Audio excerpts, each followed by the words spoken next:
Oui, c'est pas étonnant que vous ayez envie d'en profiter. Plus vous en profitez, plus vous avez envie. C'est addictif. C'est vraiment l'exposition au soleil. Ça a été démontré comme étant facteur d'addiction. Alors, bonne addiction parce que c'est bon pour le moral, mais mauvaise addiction pour la peau parce qu'on sait très bien que ça donne des risques alors de vieillissement prématuré, de cancer de la peau. On a tous en tête le mélanome. Il n'y a pas que le mélanome, il y a d'autres types de tumeurs, le basocellulaire par exemple. Bref, les ultraviolets, les rayons ultraviolets vont abîmer la peau, vont abîmer l'ADN notamment des cellules de la peau. Alors, premier conseil, si vous avez déjà un phototype à risque, c'est-à-dire si vous êtes blonde ou blond aux yeux bleus, avec la peau très claire, avec des antécédents familiaux par exemple, ou bien plusieurs cas de mélanome qui ont déjà été déclarés dans votre famille, donc ce sont des facteurs de risque. Il y a aussi des peaux, alors quel que soit le phototype, avec beaucoup de grains de beauté. Quand vous avez beaucoup de grains de beauté ou des grains de beauté un peu atypiques, eh bien, il ne faut pas hésiter à consulter. Donc, c'est bien d'aller faire ce check-up. La semaine dernière. C'est dommage, on aurait pu le faire ce matin.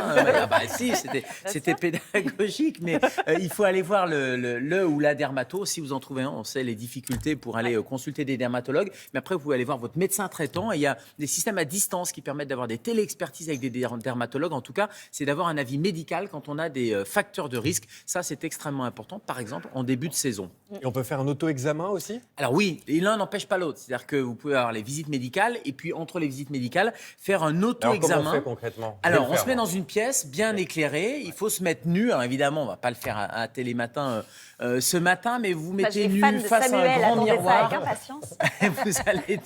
vous allez tout regarder, y compris les paumes des mains, le dessous des pieds. Vous examinez. L'idéal, c'est d'avoir un grand miroir. Vous savez, ces miroirs comme ça à pied, comme ça permet de la tête aux pieds de s'examiner. Il y a quand même des parties du corps où c'est plus difficile. Regardez à droite, il y a un petit miroir à main avec le petit miroir à main. On s'en charger pour vous, Samuel. On avait parlé de Vous pouvez demander de l'aide. Regardez, vous êtes deux, ça tombe bien.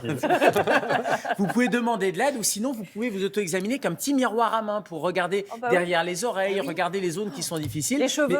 Mais vous avez raison, le cuir chevelu, c'est une zone où on n'y pense pas et pourtant elle est exposée, la zone du cuir chevelu, parce que le soleil tape sur la tête et on ne regarde pas forcément les grains de beauté, on ne les voit pas forcément. C'est de toucher le cuir chevelu ? C'est de toucher, c'est de regarder s'il n'y a pas un grain de beauté qui a bougé. Il y a une règle un peu mnémotechnique qui s'appelle la règle ABCDE. On va aller regarder si le grain de beauté est asymétrique, un grain de beauté qui est bien rond, qui n'a pas trop bougé, a priori pas de risque. B, c'est les bords irréguliers. C, c'est la couleur qui va soit se modifier, soit qui est inhomogène avec un peu plus de marron, un peu plus de noir. Maya qui était en train de regarder sous les bras, s'il n'y avait pas un petit grain de beauté. Je ne pensais pas que Pauline...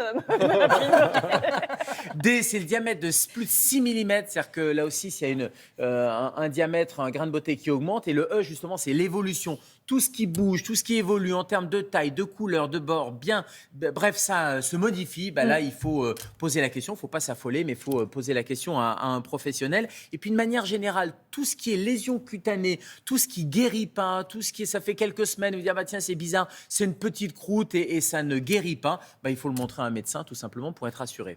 C'est pas mal de se prendre en photo, non, aussi pour voir justement l'évolution des grains de beauté. Oui, on peut se prendre en photo, on peut envoyer sa photo aussi. Il y a des systèmes de télé-expertise, comme je le disais. Donc, c'est important, en tout cas, sans s'affoler, mais de ne pas laisser évoluer une lésion qui potentiellement peut être... Il n'y a pas que le mélanome, je disais le basocellulaire, par exemple, qui sont des tumeurs locales qui métastasent pas, mais ça vaut le coup de les prendre à temps pour pouvoir les enlever rapidement. J'ai une micro-question, j'ai le droit ou pas? Oui. Quand il y a du... Moi, je pensais un micro-grain de beauté ou Non, quand il y a du relief. Est-ce qu'il faut s'inquiéter quand le grain de beauté est en relief?